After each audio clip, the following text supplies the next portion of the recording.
말씀은 아모스 5장 4절에서 15절입니다. 아모스 5장 4절에서 15절, 구약성경 1278페이지입니다. 아모스 5장 4절에서 15절 제가 읽겠습니다. 여호와께서 이스라엘 족속에게 이와 같이 말씀하시기를 너희는 나를 찾으라 그리하면 살리라. 베델을 찾지 말며 길갈로 들어가지 말며 브엘셀바로도 나아가지 말라. 길갈은 반드시 사로잡히겠고 베델은 비참하게 될 것임이라 하셨나니 너희는 여호와를 찾으라 그리하면 살리라. 그렇지 않으면 그가 불같이 요셉의 집에 임하며 멸하시리니 베델에서 그 불들을 끌 자가 없으리라. 정의를 선숙으로 바꾸며 공의를 땅에 던지는 자들아, 묘성과 삼성을 만드시는 사망의 그늘을 아침으로 바꾸시고 낮을 어두운 밤으로 바꾸시는 바닷물을 불러 지면에 쏟으시는 이를 찾으라. 그의 이름은 여호와시니라. 그가 강한 자에게 갑자기 패망에 이르게 하신즉 그 패망이 산성에 미치느니라. 무리가 성문에서 책망하는 자를 미워하며 정직히 말하는 자를 싫어하는도다. 너희가 힘없는 자를 밟고 그에게서 미래의 부당한 세를 거두었은즉 너희가 비록 다듬은 돌로 집을 건축하였으나 거기 거주하지 못할 것이요 아름다운 포도원을 가꾸었으나 그 포도주를 마시지 못하리라. 너희의 허물이 많고 죄악이 무거움을 내가 아노라. 너희는 의인을 학대하며 뇌물을 받고 성문에서 가난한 자를 억울하게 하는 자로다. 그러므로 이런 때에 지혜자가 잠잠하니 이는 악한 때임이니라. 너희는 살려면 선을 구하고 악을 구하지 말지어다. 만군의 하나님 여호와께서 너희의 말과 같이 너희와 함께 하시리라. 너희는 악을 미워하고 선을 사랑하며 성문에서 정의를 세울지어다. 만군의 하나님 여호와께서 혹시 요셉의 남은 자를 불쌍히 여기시리라. 아멘. 여호와를 찾으라 그리하면 살리라 라는 제목으로 말씀을 드리겠습니다. 이 구약의 소선지서 아모스라는 선지서 보면은 성경을 많이 읽어본 분은 잘 알겠지만 그렇지 않은 분들은 아모스가 뭔 성경인가 이렇게 잘 모를 수도 있습니다. 아모스는 원래는 뽕나무 작물을 기르는 농부였습니다. 그래서 아모스 선지자 하면은 뽕나무 농부라고 이제 생각이 나죠. 기억이 나죠. 그리고 양떼를 치는 목자였습니다. 그런데 하나님이 그를 부르셔서 선지자로 세우시고 하나님의 말씀을 전하겠습니다. 이 아모스는 원래 드고아 출신입니다. 드고아는 예루살렘 남쪽에 있는 작은 농촌 마을입니다. 그러니까 남유다 사람입니다. 당시에 이제 남유다에는 우시아 왕 때고 북이스라엘 때는 여로밤 2세죠. 정확하게. 그 시대에 기원전 750년 이전의 인물인데 그때에 남유다의 남쪽에 사는 이 아모스라는 사람이 하나님의 선지자로 부름을 받아서 물론 이제 남유다와 주위의 국가에 대해서도 말씀을 선포하지만 대체적으로 북이스라엘에 대한 말씀을 많이 선포하고 있습니다. 당시 북이스라엘은 여로밤 2세인데 우리가 알다시피 여로밤은 예후의 자손으로서 여로밤 때에 가장 강대한 북이스라엘이 강대국이었습니다. 정치적으로나 경제적으로 굉장히 발전한 강대국이었는데 그러나 신앙적으로 심지어 우상을 숭배하고 하나님 말씀과 신앙대로 살지 않았기 때문에 너희가 하나님께 돌아오라. 너희가 하나님을 믿으면 살게 될 것이다. 그러나 너희가 하나님을 저버리고 또 정의와 공의를 행하지 않고 불의를 행하면은 하나님께서 이 나라를 심판하실 것이다. 라는 이제 말씀이 아모스의 말씀입니다. 물론 이제 우리나라의 오늘 시대하고는 차이가 많이 있지만은 그러나 이 아모스가 주는 그 신앙의 그 핵심 내용을 우리가 말씀을 듣고 우리가 오늘도 은혜를 받기를 원합니다. 첫째는 우상을 멀리하고 신앙을 회복하라 하는 말씀입니다.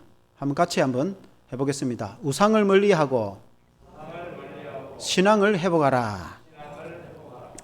오늘 읽은 아모스 5장 4절에 보면 여호와께서 이스라엘 족속에게 이와 같이 말씀하시기를 너희는 나를 찾으라 그리하면 살리라.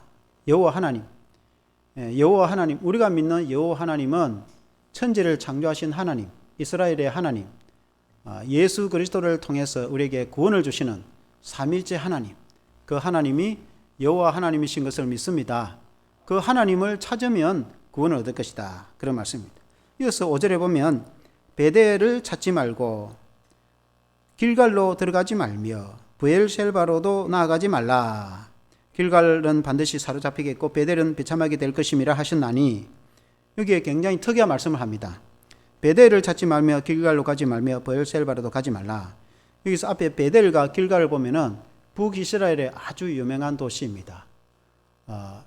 남북의 전체를 말하면은 우리가 대한민국을 백두에서 할라 하면은 대한민국 전체 땅을 국토를 말합니다. 이스라엘 백성에서 다한에서 브엘세바 하면 다한은 최갈릴리 북단의 도시고 그리고 최남단은 브엘셀바입니다. 그래서 다한에서 브엘세바 이라면은 남북한을 합친 이스라엘을 말합니다. 그런데 이제 북이스라엘 말하면은 다한에서 베델, 북이스라엘 중에서 최남단에 있는 도시가 베델입니다. 그러니까 베델과 다한 이 말은 북이스라엘의 국토 전체를 말합니다. 그런데 이스라엘 백성들이 남북으로 나눠지고 나서 우리나라도 남북이 나눠지지만은 이스라엘도 남북으로 나눠진 때가 있었죠. 그리고 이제 북이스라엘의 주민들이 살고 있다가 구약시대 이스라엘 백성들은 특이한 것이 남유다 예루살렘에 하나님의 성전이 있어요. 하나님의 성전은 하나밖에 없단 말입니다. 그러니까 절기 때 되면은 온 유다의 남자들은 예루살렘 성전에 가서 송아지와 양의 제물을 들고 절기를 지킨단 말입니다. 그러니까 북쪽에 있던 사람들이 남쪽으로 제사를 드리러 다 내려오면 어떻게 되겠습니까?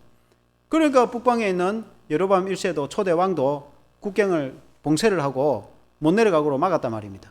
그리고는 최남단의 베델에 금송아지를 만들어 놓고 이것이 애굽에서 우리를 이끌어낸 신이라 하고 제사를 드리라고.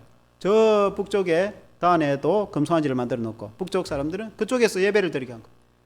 하나님께 예배를 드리게 해야 될 텐데 금송아지가 무슨 애굽에서 이끌어낸 신이 되겠습니까? 그럼 사람이 만든 신에게 우상을 숭배하라 하니까 그 제약이 얼마나 큽니까? 그래서 성경에 보면은 사람들을 신앙으로 평할 때 그가 여로보암의 길로 갔더라 이러면 그는 우상 숭배하고 하나님 말씀에 불순종한 악한 사람을 표현할 때 그는 여로보암의 길로 갔다 이렇게 표현합니다. 오늘 이 성경의 백은 여로보암 2세입니다. 여로보암 2세는 예후가 하나님의 부름을 받아서 장수했지만 왕이 되어서 종교개혁을 대대적으로 일으키고 지난주에도 말씀드렸지만 악한 아합의 가문을 다 썰어버리고 심판한 그 왕이 예후 왕이 아닙니까? 그 예후 왕의 정손자가 여로보암인데 그러면 조상을 따라서 믿음 생활 하나님 잘 섬기될 텐데 여로보암 2세가 여로보암 초대왕 1세와 같은 수준으로 그 이상으로 우상을 숭배하고 범죄하고 다한과 베델에 송아지를 세워놓고 절을 하게 하니까 하나님의 진노가 얼마나 컸겠습니까? 하나님께서 그걸 싫어하셨단 말이에요. 이런 이제 시대적 배경입니다. 그런데 이제 이 베델은 어떤 도시입니까? 베델로 가지 말고 길갈로 가지 마라. 여러분 베델은 그 이전에 창세기에 보면은 야곱 이스라엘로 이름이 바뀐 그 야곱이 형 에서의 낯을 피해서 그 외삼촌 집 바단 아람으로 갈 때 이 베델은 예루살렘에서 조금 북쪽에 있는 도시단 말입니다. 그러니까 그 베델로 갈 때 그게 밤이 되어서 밤을 지새지 않습니까? 그러고는 이제 그 광야에 돌을 베개로 삼아서 야곱이 잠을 잘 때 얼마나 두렵고 무서웠겠습니까? 주변은 동물들이 우렁거릴 수가 있고 그리고 강도떼를 만날 수도 있고 군사가 호위해서 가는 것도 아니고 혼자서 그 보침 하나 지고 아람 저 오늘 같으면 시리아의 그쪽 지역에 외삼촌 집에 가는 길이 얼마나 먼데 밤에 돌베개를 하고 잠을 잘 때에 꿈에 그 사닥다리가 땅에서부터 하늘로 쫙 펼쳐졌는데 그 사닥다리 끝에 사닥다리로 천사들이 오르락내리락 하고 그리고는 하나님이 그 야곱에게 내가 너의 할아버지 아브라함의 하나님 너의 아버지 이삭의 하나님 내가 그 하나님 여호와가 아니냐 내가 너를 지켜줄 것이다 내가 너를 어디로 가든지 내가 너를 지켜줄 것이고 너가 외삼촌 집에 갔더라도 함께 하시고 내가 너에게 복을 주셔서 너의 자손이 땅에 티끌 가지 않게 될 것이고 이 땅을 너의 자손에게 줄 것이고 너가 너의 아버지 이삭의 집으로 돌아올 때까지 내가 너를 지켜주겠다 내가 너와 함께 하겠다 라고 하나님이 약속하시면서 실제로 그대로 이루어졌고 하나님이 복을 주신 그 땅이 베델이죠. 그래서 자고 나서 깜짝 놀라가지고 야곱이 그 돌에다 기름을 붓고 그리고는 하나님이 임재한 이곳이 하나님의 집이다 마찬가지다. 그래서 베델 베델이라는 말은 베이트엘 베이트라는 말은 집이다 말입니다. 베델 그러니까 하나님의 집이다. 베델은 하나님의 집 하나님이 임재한 하나님의 집. 그리고 그 땅이 그 베델이라는 이름을 지어서 그들이 대대로 불러왔단 말입니다. 그런데 그 베델에다가 하나님을 섬기지 않고 크게 금송아지를 만들어 놓고 절을 하고 우상을 하면은, 우상 숭배를 하면은 하나님이 얼마나 하나님이 진노를 하시겠습니까? 그런 상황이다 이 말이에요. 그래서 내가 베델을 그냥 두지 않겠다. 저 베델을 썰어버리고 내가 심판할 것이다. 그러니 너희는 베델로 가지 마라. 그런 뜻입니다. 그리고는 너희는 길갈로 가지 마라. 길갈이라는 말은 이 길갈이라는 도시는 여러분 이스라엘 지도를 좀 여러분 좀 알면 좋겠는데 다음에 한번 지도를 좀 띄워주겠습니다. 지도를 보면은 그 이제 이스라엘 지도는 간단합니다. 서쪽에는 서해안 바다가 있고 동쪽에는 요단강이 쫙 끝이에요. 그 지도가.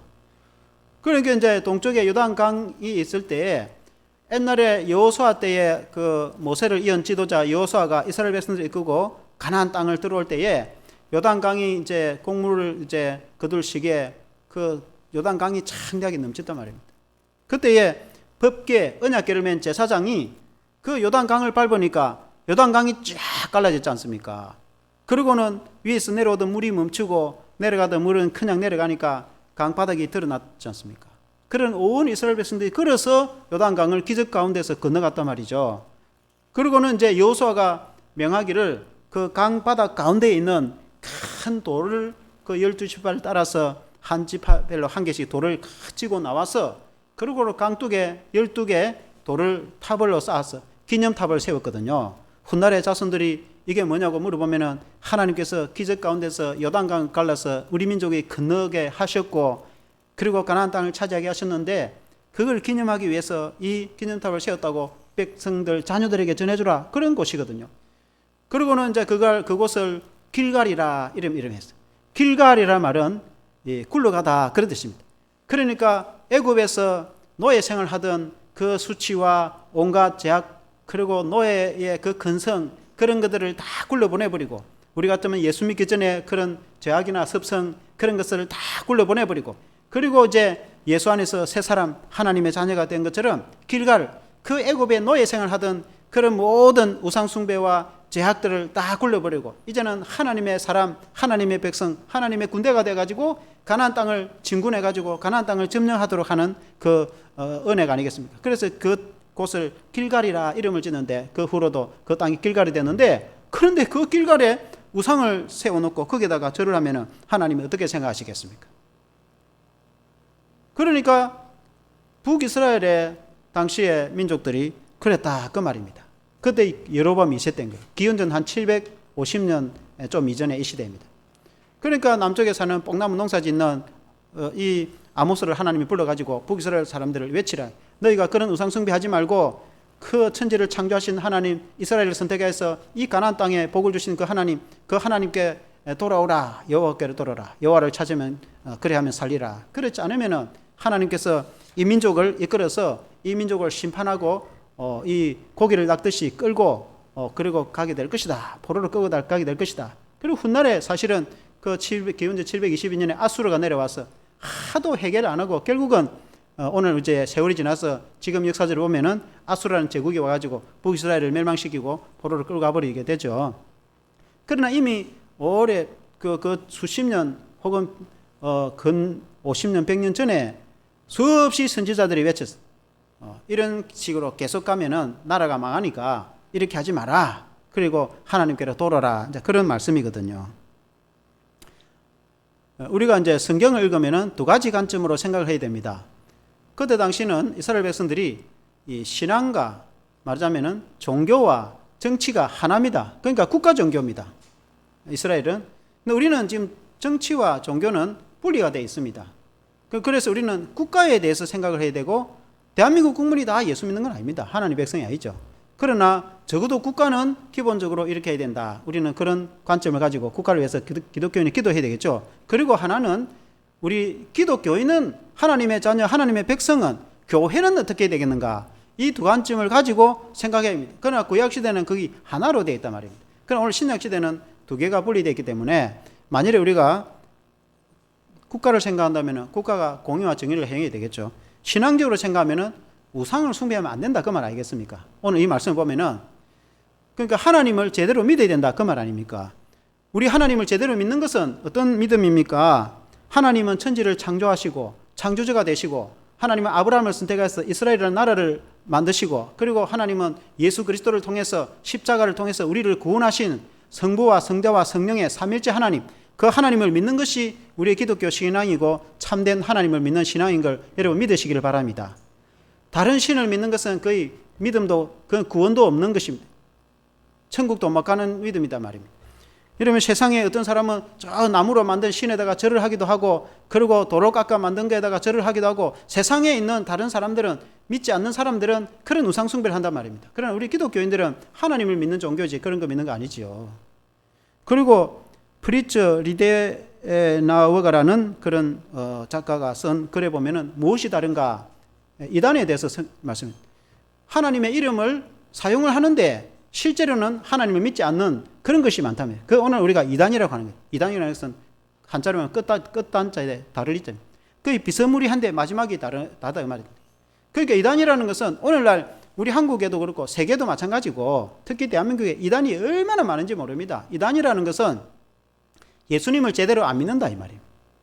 하나님의 뜻은 하나님의 아들 예수님을 믿어서 십자가의 피로 재용서받고 구원받는 것이 하나님의 뜻이고 성경이다 이 말입니다. 그 하나님이 믿는 길이다 말입니다. 천하에 구원하는 이름을, 다른 이름을 우리에게 주신 이가 없다 이 말입니다. 자기들은 하나님을 다 믿는다는 거예요. 여러분, 이슬람 사람들도 자기들도 하나님 믿는다고 합니다. 창조주 하나님을 믿는다고 합니다. 이슬람 사람들이 구원이 있습니까? 이슬람 사람들이 구원이 없어요. 왜냐하면 예수님을 안 믿기 때문에. 여러분, 바울이 그 예수 믿는 사람을 얼마나 핍박하고 죽이고 그래 하다가 다메섹 도상에서 부활하신 예수님을 맞고 나서, 예수 믿는 이것이 구원의 길이요, 예수를 알지 못하는 것은 그건 구원받지 못하는 길이고, 그는 예수를 전하기 위해서 결혼도 하지 않고 목숨을 걸고 전 세계에 복음 전하는 선교사가 되었지 않습니까? 그래서 예수님을 믿어서 구원 얻는 것이 하나님의 뜻이다 그 말입니다. 그 외에 다른 진리를 가르치는 것이 다 이단이다 이 말입니다. 이단. 그러니까 다 자기들은 하나님을 믿는다고 그래. 다 어떤 사람은 또 성경을 또 다 읽고 그래. 근데 실제로 들어보면은 우리가 아는 예수님을 안 믿고 엉뚱한 걸 믿고 있다 이 말이에요. 그리고 오늘 현실로 들어와서 사는 성도 여러분, 우리가 예수님을 진실로 믿어야 된단 말입니다. 우리가 멀쩡히 교회를 다니는데, 그냥 멀쩡히 대한민국에서 대한예수교회 장로회 교회를 뻔히 다니고 있는데 예수님이 누군지도 모른다. 그러면 이러면 그 신앙이라고 할 수 있습니까? 교회를 다니면서 예배를 드리고 있는데 나는 예수님 잘 믿지도 않고, 그럼 뭐 하려고 교회 다닐 겁니까? 예수 믿어갖고 천국 가려고 그래 예수 믿는 거 아닙니까? 그걸 좀 더 구체적으로 말하면 예수님을 잘 믿어야 되는 거지. 예수님이 누군지, 예수님이 십자가에 못 박혀 돌아가셔서 그 피로 우리 죄를 용서해 주시고 우리를 구원해 줬다는 것은 유치원 때부터 모든 목사님이 예배 때마다 처음부터 끝까지 기독교는 계속해서 하는 이야기가 그 이야기 아니겠습니까? 예수 십자가로 구원받는다. 아멘. 그 예수님, 하나님이 그 예수님을 통해서 우리에게 구원을 주시고 치료를 주시고 영생을 주시고 하시겠다고 성경은 거의 창세기나 요한계시록을 요약하면 그 말씀입니다. 예수님을 잘 믿어야 되는 거죠. 교회 다니는 사람이 예수 잘 못 믿는 사람 많아요. 예수님 제대로 알지도 못하고 잘 믿지도 않는다 이 말입니다. 그럼 하나님 뭐라고 말하겠습니까? 사랑하는 성도 여러분, 우리는 예수님을 잘 믿읍시다. 두 번째는 악을 미워하고 정의를 행하라. 한번 같이 해보겠습니다. 악을 미워하고 정의를 행하라. 아모스 5장 6절에 오늘 읽은 말씀을 보면은 너희는 여호와를 찾으라 그리하면 살리라. 그렇지 않으면 그가 불같이 요셉의 집에 임하여 멸하시리니 베델에서 그 불들을 끌 자가 없으리라. 너희는 여호와를 찾으라 그리하면 살리라. 여호와께로 돌아오라. 여호와 이스라엘의 여호와 하나님, 하나님의 백성이 하나님을 안 믿으면 어떻게 되겠습니까? 그 하나님이 불을 내려서 심판을 하겠다. 그러니까 하나님께로 돌아오라. 하나님의 백성이 금송아지 만드는데 거기다가 빌면은 어떻게 되겠어요? 그리고 하나님께 예배하지 않고 다른 데 절을 하고 기도하면 어떻게 되겠어요? 안 되겠죠? 하나님께로 돌아오라. 그리고는 정의를 행하라. 7절에 보면은 하나님을 떠난 사람 특징이 정의를 행하지 않는다. 말씀을 무시하고 자기 마음대로 산단 말이에요. 그러니까 불의를 행하고 악을 행하고 법을 어긴다 이 말이죠. 7절에 보니까 정의를 쓴쑥으로 바꾸며 공의를 땅에 던지는 자들아. 예수를 잘 믿고 하나님을 잘 믿게 되면은 하나님 말씀대로 살게 돼 있어요. 하나님 말씀대로 살면은 정도를 간다 이 말입니다. 그러나 우리가 하나님 말씀대로 살지 않으면은 말씀을 벗어나서 자기 마음대로 산다 이 말입니다. 결국은 세상에 안 믿는 사람들은 마찬가지죠. 세상에 안 믿는 사람들 물론 착하게 사는 사람도 있지만은 그러나 많은 경우에 하나님을 잘 믿지 않은 사람들은 우상을 숭배하는 것은 말할 것도 없고 정의와 공의를 해야 된다. 오늘 북이스라엘 사람들을 너희를 정의를 쓴쑥으로 만들고 공의를 땅에 던지는 자들이다라고 했습니다. 당시 북이스라엘 그 여로보암 시대에 뭘 어떻게 했길래 정의를 쓴쑥으로 그리고 공의를 땅에 던지다 꼭 이렇게 말하냐. 구체적으로 몇 가지 보면 이런 내용이 있어요. 먼저는 하나는 하나님의 진리의 말씀을 듣기 싫어하는 10절에 보니까 무리가 성문에서 책망하는 자를 미워하며 정직히 말하는 자를 싫어하는도다. 성문에서 선지자가 하나님의 말씀을 전하면 듣기 싫다는 거예요. 그런 소리 하지 말라는 거예요. 오늘 전도하러 가면 듣기 싫다는 거예요. 기독교인 하는 이야기 듣기 싫다는 겁니다. 그리고 복음 전도하면 그런 소리 하지 말라는 겁니다. 그러니까 옛날에는 안 그랬거든요. 복음 전도하면 받아가고 감사하고 이랬거든요. 요새는 기독교인들 싫다는 거예요. 하나님 말씀 듣기를 싫어하는 시대가 되는 거예요. 그 악한 시대가 되어간다 그 말입니다. 북이스라엘이 하나님 선지자 하나님 말씀 들으면 그 말 하지 말라는 겁니다. 왕으로부터 백성도 그거 듣기 싫어하는 겁니다. 왜냐하면 선지자는 부패하고 악한 것은 악하다고 이렇게 말한단 말입니다. 그러니까 거짓 선지자들은 막 다 좋다 이래 본단 말이에요. 그러니까 진리에 서 있는 사람이 선지자가 주의 종이 외치면은 그런 거 듣기 싫다는 거예요. 왜냐하면은 부패한 사람은 옳은 말 하면 듣기 싫다 그 말입니다. 5장 13절에 보면은 그러므로 이럴 때에 지혜자가 잠잠하나니 이는 악할 때임이니라. 지혜자가 말 안 해뿐다. 그 선지자가 복음 전하는 자가 전도 안 해뿐다. 코로나 시대 전도 못 했죠. 그때 당시에 전도하면은 못 합니다. 말하면 잡아 죽이거나 감옥에 집어넣는다면 선지자가 하나님의 말, 하나님 믿으라는 우상 숭배하는데 하나님 믿으라는 게 싫다는 거예요.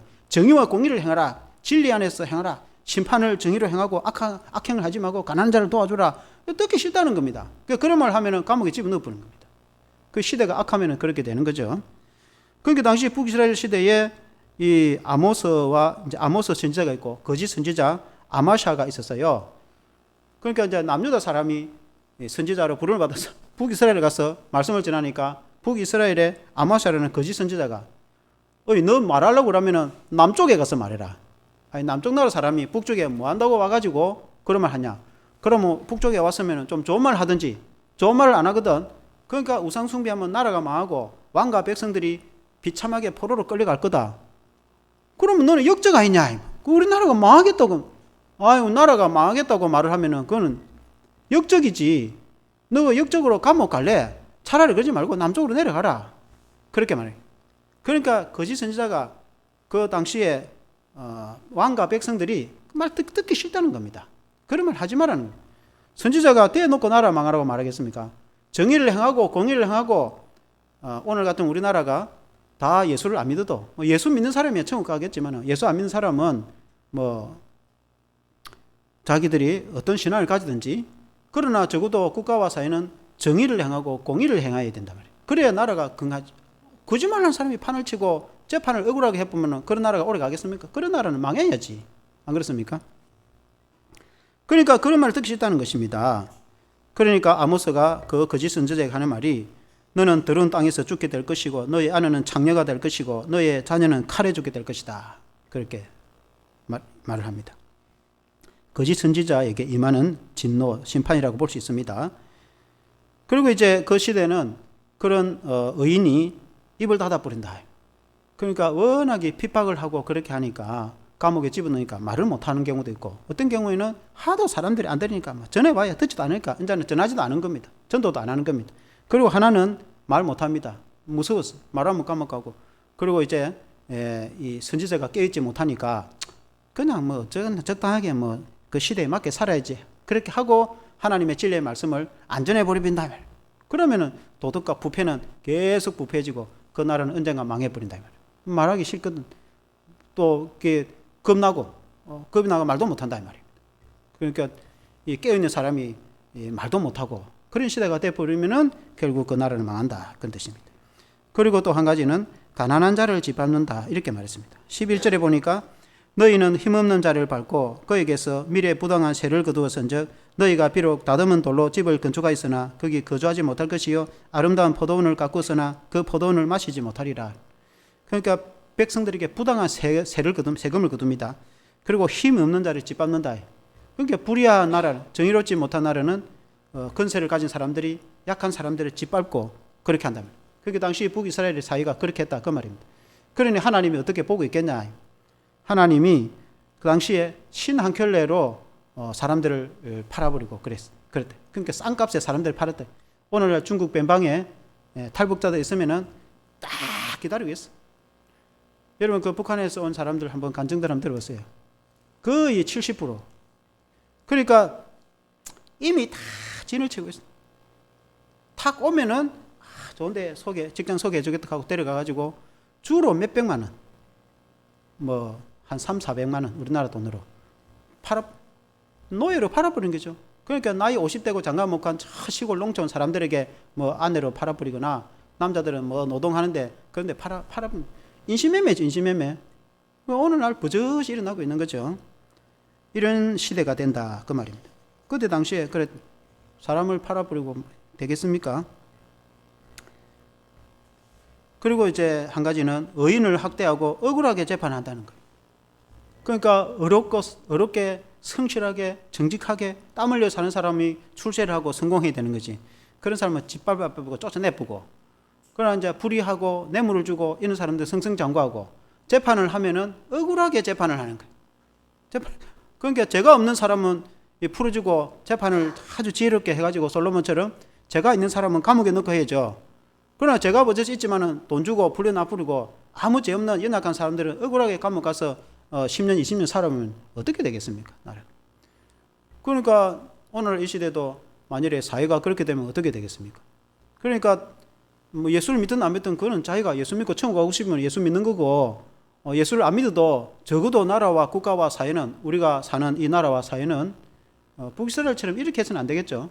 정의를 행하고 재판을 바르게 하고 옳게, 뭐 물론 다 부족하고 실수도 좀 있지만은 그래도 직장에서 땀 흘려 일하고 성실하게 살고 열심히 사는 사람이 안전하게 잘 살고 그런 가정이 복되고, 그러나 이제 거짓을 행하고 속이고 뇌물 받고 부당하게 한 거는 감옥 가야지. 그런 사회가 건강하고 튼튼한 사회가 되고 강력한 국가가 되고 국방력도 강력하게 되고 나라가 그런 강한 나라가 되지 않겠습니까? 미국 초창기 그런 나라가 청교도 정신으로 세웠기 때문에 미국이 강력한 국가가 된 거죠. 지금은 뭐 잘 모르겠습니다만은, 어쨌든 우리나라가 그런 미국 초창기처럼 그런 강력한 나라가 되기를 우리가 기도해야 될 줄로 믿습니다. 불의한 나라가 돼서는 안 되겠죠. 그래서 그때 당시에 이제 사회가 그렇게 제약이 가득하니까 선지자가 외치는 말씀이 그런 거 회개하고 지금이라도 뉘우쳐 갖고 아직도 기회가 있으니까. 왠 당시에 여로보암 시대는 나라가 강했습니다. 이 다윗 시대가 최고 강했는데 그때는 통일왕국이었습니다. 그러나 남북으로 나눠지고 나서 남쪽 우시아할 때도 제일 강했고 북쪽 여로보암 때도 여로보암 2세 때에 제일 강했습니다. 가장 넓은 땅을 차지했고, 그러니까 나라가 강하고 강력한 부강한 시대였습니다. 잘 사는 시대에 그때까지만 해도. 그러나 속으로는 부패해 가고 있었습니다. 그러니까 이 부패에 여기서 멈추고 하나님께로 돌아오면 정의로운 나라가 되면은 하나님이 지켜주시고 복을 주시겠다 그 말 아니겠습니까? 우리나라도 얼마나 경제 성장을 했고 우리나라도 이만큼 잘 살죠. 그래가지고 계속해서 우리나라가 정의로운 나라가 되고 그렇게 하면 더 강한 나라가 되고 세계 최강국이 되겠죠. 그러나 만일에 우리나라가 안에서 부패하고 썩고 부정부패 뇌물이 판을 치고 재판이 억울한 사람 감옥 가게 만들고 뭔가 부패가 판을 치고 하면은 그런 나라는 언젠가는 쓰러지게 돼 있어. 장구하지 못합니다. 그러니까 우리 기독교인이 국가와 사회를 위해서는 기도해야 되겠죠. 정의로운 나라가 되도록. 그리고 우리 자신이 하나님 앞에 정직하게 살려고 노력해야 될 것이고, 그리고 무엇보다도 우리는 이제 신앙으로 살아야 되리라 믿습니다. 24절에 보니까 오직 정의를 물같이 공의를 마르지 않는 강같이 흐르게 할지어다. 우리가 기도할 때 그런 말을 많이 사용해 여기에 나오는 거예요. 이 구약 성경에 보면 선지자도 구절구절이 굉장히 아주 대표적인 말씀이 많이 나와요. 다 좋은 말씀이지만은 공의가 강같이, 정의가 강같이 흐르도록, 우리가 국가를 위해서 기도할 때 늘 하는 기도가 공의가 정의가 강같이 흐르도록, 여러분 위정자를 위해서 여러분 기도하고 있지 않습니까? 우리나라가 그렇게 되어야 될 줄로 믿습니다. 그렇게 발전해야 될 줄로 믿습니다. 그리고 이제 우리가 하나님을 섬기는 사람들은 믿음으로 바로 서야 되는 거죠. 우리에게 주시는 그 두 가지 관점이 있죠. 하나는 국가와 사회에 대해서는 이 사회가 다 예수 믿고 뭐 100%다 뭐 복음화 되면 좋겠지만은 우리가 바라는 거지만은 그러나 뭐 우리는 전하지만은 뭐 그래도 안 믿는 걸 이러면 어떻게 하겠습니까?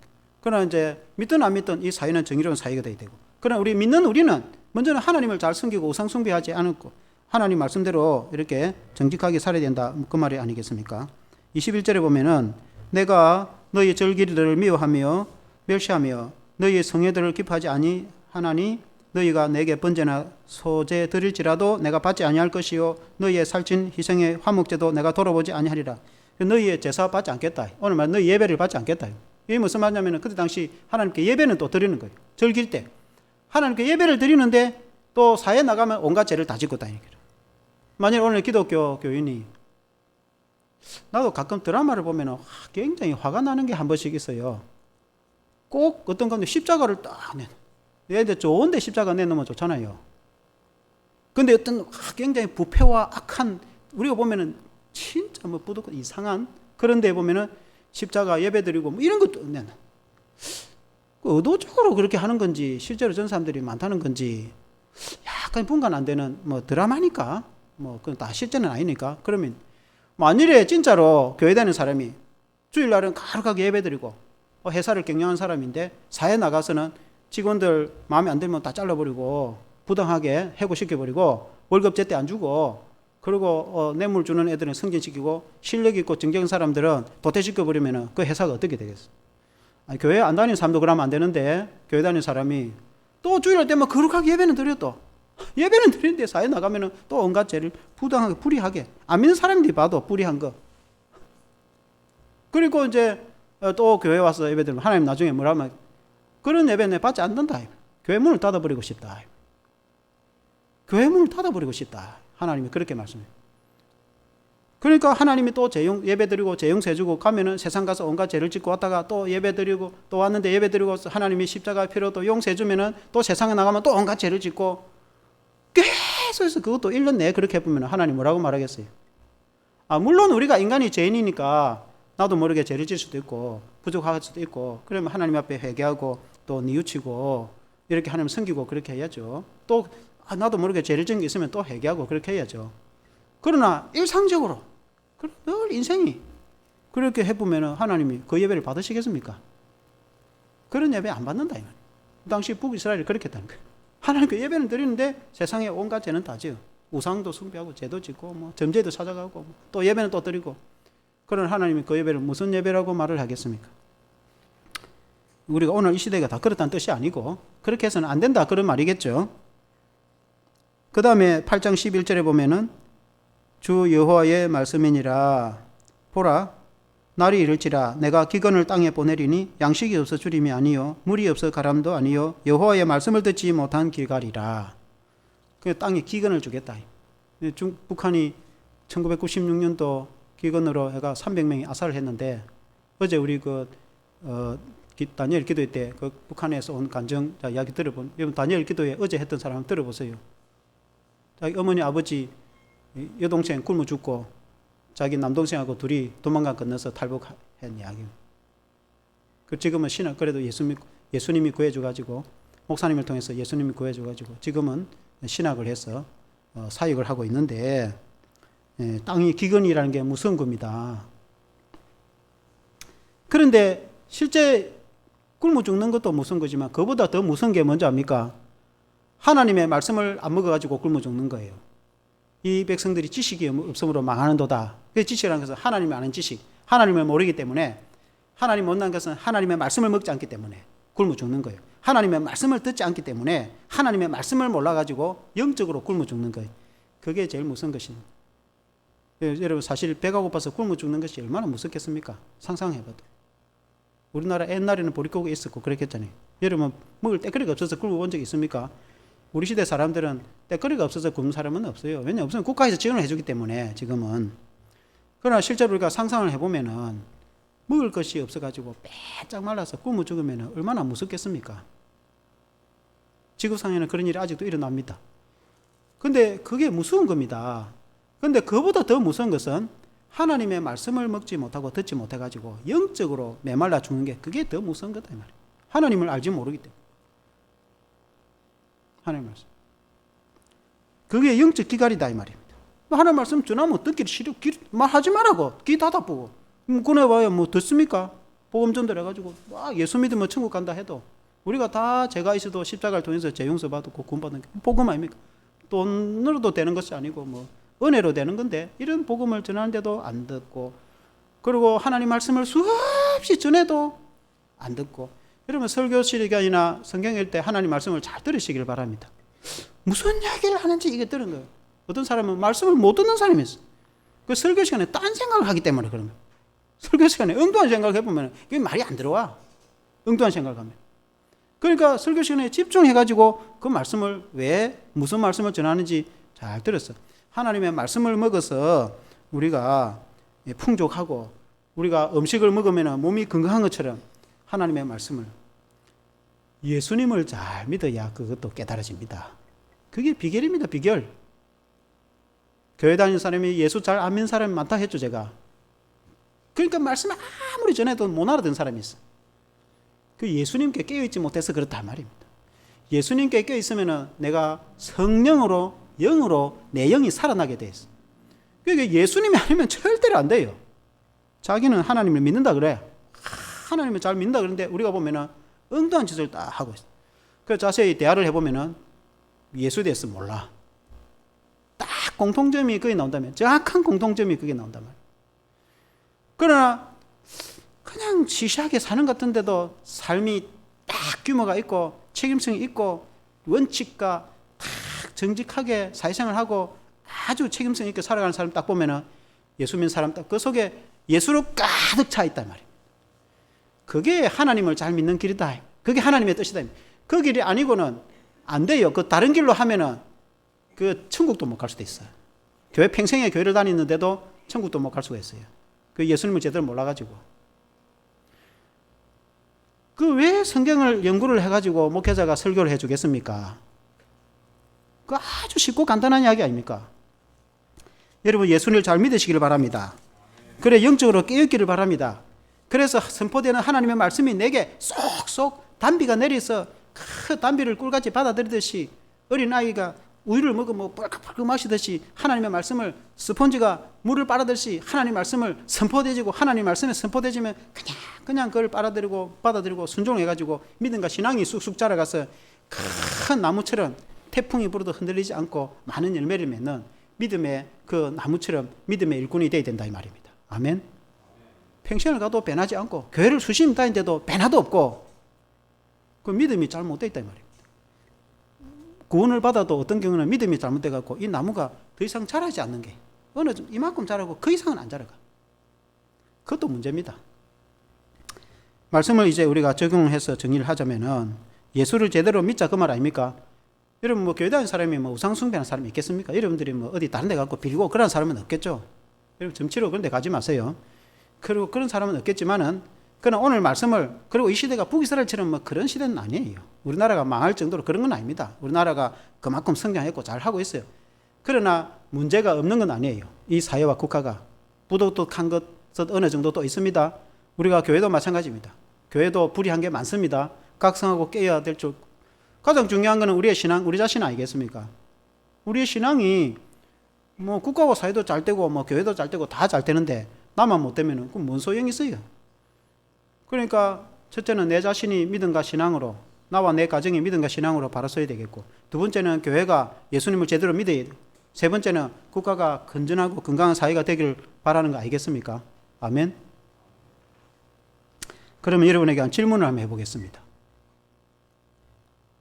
여러분은 믿음이 어디까지 와 있습니까? 여러분은 삼일째 하나님을 믿습니까? 여러분은 믿으시죠? 성부, 성자, 성령, 삼일째 하나님을 믿어야 그게 제대로 믿음이란 말입니다. 어떤 사람은 하나님을 믿는다 하지만은 예수님을 잘 안 믿거나 잘 모르는 사람도 있다 이 말입니다. 그거는 기독교 신앙이 아니에요. 기독교 신앙은 예수님을 잘 믿어서 하나님을 경외하는 신앙입니다. 구원받는 신앙. 그거는 이제 구원에 관계된 거고. 그 다음에 이제 제가 여러분에게 질문을 한번 하고 싶어요. 내 믿음이 어디까지 와 있는가? 첫 번째는 초신자로서 구원 얻은 믿음. 예수님을 구주로 믿기는 믿어요. 예수님의 십자가로 내 죄가 용서받은 거 믿어요. 그리고는 하나님의 자녀가 되었다고 생각하고 확신합니다. 그 정도는 되겠죠. 그거는 초신자. 이제 막 아이가 태어났듯이 우리가 아이를 낳으면은 이 아이는 세상이 어떻게 도는지 몰라도 생명은 살아있단 말입니다. 그러니까 예수님을 제대로 믿는 사람은 생명, 천국과 영생은 살아있다. 그는 기초적인 믿음이에요. 구원받은 기초적인. 죽으면 천국 가겠죠. 두 번째, 예수님을 중심의 신앙이 되어서 참된 성도로서 예배와 신앙으로 살기로 다짐하는 성도. 그러니까 내 삶이 예수 중심입니다. 그게 하나님의 뜻입니다. 내 마음에 예수님이 중심으로 되어가지고 무엇보다도 예배 드리는 것을 우선으로 하고 하나님의 말씀대로 살려고 부족하지만은 최선을 다하는 거예요. 신앙으로.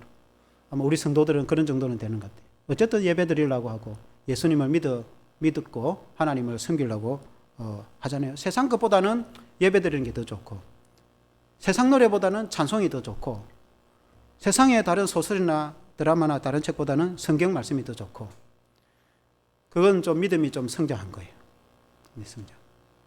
성장해 가야죠. 그리고 마지막 세 번째는 예수님의 제자가 되어야 되는 거예요. 예수님의 제자는 주님이 최고인 거예요. 예수님이. 그러니까 예수님이 내 인생의 구원자이기도 하고 예수님이 내 인생의 주인이고 나의 왕이 내 인생의 주인이 내가 아니고 예수님이에요. 내 모든 삶의 주인은 예수님. 예수님은 내 인생의 왕이신 거예요. 그래서 예수님 뜻대로 사는 거예요. 어떤 일을 판단할 때 예수님이 기뻐하실까 하면 그쪽을 택하는 거예요. 예수님이 기뻐하지 않는다 그쪽을 선택하지 않습니다.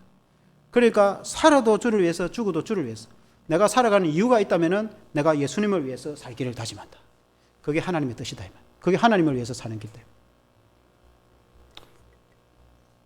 하나님을 위해서 살면 되지 왜 예수를 위해서 또 살아야 되느냐. 예수를 위해서 사는 그거 하나님 위해서 사는 거다. 어쨌든 예수님으로 가득 차 있는 거예요. 내가 살아가는 모든 신앙과 삶에서 교회에서는 말할 것도 없고 집에 가서나 모든 삶에서 내 오직 생각은 예수로 가득 차 있어. 직장에 가서도 예수로 가득 차 있어. 그니 얼마나 기쁘고 즐거운지 복사를 해도 재미가 있어.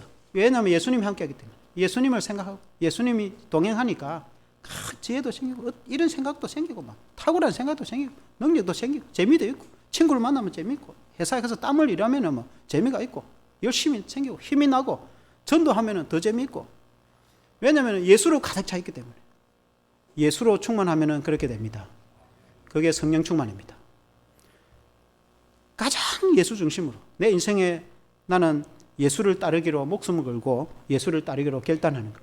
내 인생의 전 목표를 딱 생각하고 내 마지막 생애를 닿았을 때 내가 주를 위해서 뭘 했을까? 그때 주님이 내게 물었으면은 내가 부족하지만 주님을 위해서 내가 이렇게 했습니다. 이렇게 했습니다. 라고 말할 생각을 가지고 그 목표를 향해서 달려가는 거예요. 돈을 벌어가지고 내가 어떻게 하나님의 나라를 위해서 쓸까? 그리고 사업을 해도, 가정도, 직장도. 그 예수의 제자입니다. 여러분은 어느 수준까지 와 있습니까? 내 자신은, 여러분 각자가 다르겠지만 내 자신을 한번 돌이켜봐라. 내가 어느 수준까지 와 있는가? 나는 예수님의 제자 수준까지 와 있는가? 아니면은 좀 믿음이 좀 성장해 가고 있는가? 내가 구원받은 하나님의 성도로서의 기초적인 믿음이 있는가? 가장 1번 기초적인 믿음은 그 정도는 돼야 되겠고 2번 예배 잘 드리고 주를 위해서 하나님 잘 섬기는 정도. 그럼 대다수의 경우는 이런 정도 되겠죠. 그러나 그걸로 그쳐서는 안 돼요. 그런 정도로 만족하고 직장도 평안하고 가정 평안하고 예배 잘 드리니까 이 정도로 됐다. 여러분 인생에 그렇게 끝나면 인생의 마지막 때 이러면 후회합니다. 후회. 하나님이 내게 주신 이 귀중한 시간, 하나님이 내게 주신 이런 능력과 은사, 달란트, 이걸 그냥 평안하게 살고 인생을 끝내버렸다? 지금은 좋겠지만은 여러분 만일에 인생이 다 했을 때 나이가 들어 늙어서 주님 앞에 딱 섰을 때 너 뭐 하다 왔느냐 천국에 갔을 때 물었을 때에 주님이 주시는 복을 받아서 그냥 평안하게 살다가 왔습니다. 여러분 그렇게 여러분 말하시겠습니까? 그러면 나중에 억울하다는 생각이 들까? 그 장관 세월 동안 나는 수많은 영혼을 지옥 갈 영혼을 끄집어 내가 구원할 수도 있고 선교를 가든지 선교사를 파송하든지 수많은 그런 일을 얼마든지 할 수 있는 시간이 있었음에도 불구하고 내게 능력이 있었고 재력도 있고 여러분이 그것도 또 시간도 되고 능력도 되고 되는데도 그거 다 지나가 버리고 그냥 큰 오한 없으니까 뭐 그냥 적당하게 살다 왔다. 그런 정도는 안 믿는 사람들도 그 정도는 합니다. 물론 예배 안 들을 뿐이지 직장 열심히 다니고 돈 벌고 가정 돌보고 끝까지 가정을 지키고 사회를 위해서 봉사하고 군대 갔다 오고 국가를 위해서 목숨 걸고 충성하고 그 정도 열심히 사는 거는 안 믿는 사람이나 다른 종교 믿는 사람들도 그 정도는 삽니다. 예수 믿는 사람이 그것으로서 끝났다? 그건 예수님의 제자는 아닙니다. 믿으면 좀 좋은 사람이라 할지라도 여러분은 예수 믿는 사람은 예수님의 제자가 되어야 됩니다. 제자. 예수님의 제자는 목사만 되는 것이 아니고 선교사만 되는 게 아니고 예수 믿는 사람은 다 제자가 되어야 됩니다. 제자.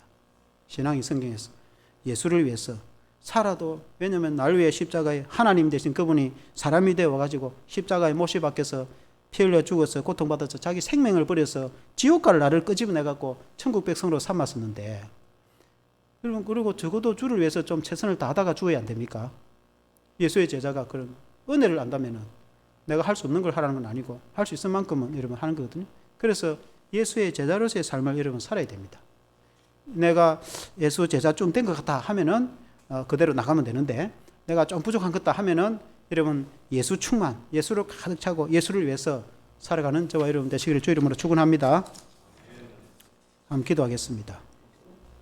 하나님 아버지, 오늘 아모스의 신앙을 보니까 북이스라엘이 하나님께 그렇게 복을 받았음에도 불구하고 하나님의 그 은혜를 다 잊어버리고 그 조상 예후의 신앙을 따라서 그 성실한 믿음을 따라 하나님을 섬기지 않고 초대 여로보암 때처럼 단과 베들에 금송아지를 세워놓고 우상을 숭배하고 그들이 정의와 공의를 땅에 던지고 그 쓰레기처럼 여기고 온갖 부패와 악을 행하며 또한 악한 자를 착취하는 그런 시대에 아모스 선지자가 외치기를 그렇게 하지 마라. 주께로 돌아오고 하나님을 잘 섬기고 우상 숭배하지 말고 정의와 공의를 행하고 성실과 정직으로 살아가라고 성경은 가르치고 있습니다. 하나님 아버지, 먼저는 우리 자신을 돌이켜보기를 원합니다. 우리는 하나님을 잘 섬기는 것인지, 우리가 하나님을 잘 섬기기 위해서는 죄인된 인간이 예수님을 잘 믿어서 제사받고 구원받아서 하나님을 잘 섬기게 되는 것이 이게 하나님의 길인 줄로 믿습니다. 예수님을 제대로 믿을 수 있도록 신앙으로 은혜를 베풀어 주시옵소서. 우상을 숭배하지 않도록 도와주시옵소서. 그리고 하나님 아버지, 사회에 나가서 우리가 부족하지만은 인간이 죄가 많고 허물이 많지만은 그래도 성실과 정직으로 살아가도록 도와주시고 또 이 나라와 이 사회가 부도덕하고 부패한 사회로 가지 않도록 우리 기독교인이 소금과 빛이 되어서 끝까지 국가를 위해서 사회를 위해서 기도해서 이 사회가 부패로 나아가지 않도록 그리고 정의와 공의로 더욱 발전하고 성장하는 사회와 국가가 되도록 하나님께서 이 나라를 지키달라고 우리가 기도하게 하여 주시옵소서.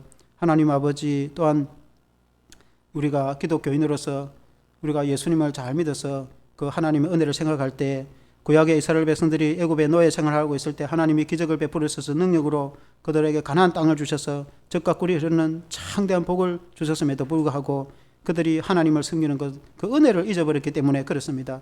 오늘날 우리가 신앙으로 돌이켜볼 때에 예수님이 이 땅에 오셔서 살 찢으시고 피 흘려서 우리 모든 죄를 용서해 주시고 우리가 지옥 가지 않고 천국 가도록 영생을 주셨음에도 불구하고 그 은혜를 우리가 생각하지 않고 우리의 마음대로 우리의 고집대로 살면은 우리의 인생이 어떻게 되겠습니까? 하나님, 우리가 주님의 십자가의 은혜만 생각해도 우리가 눈물로 우리가 하나님께 감사하며 평생에 영원히 하나님을 찬양하며 내가 무엇을 위해서 주의 은혜를 우리가 위해서 살아갈까? 내가 어떻게 해서 주를 기쁘시게 하고 내가 뭘 해서 하나님의 평생을 살아가면서 주님을 위해 살아갈까 고민하는 성도들이 되게 해주시옵소서.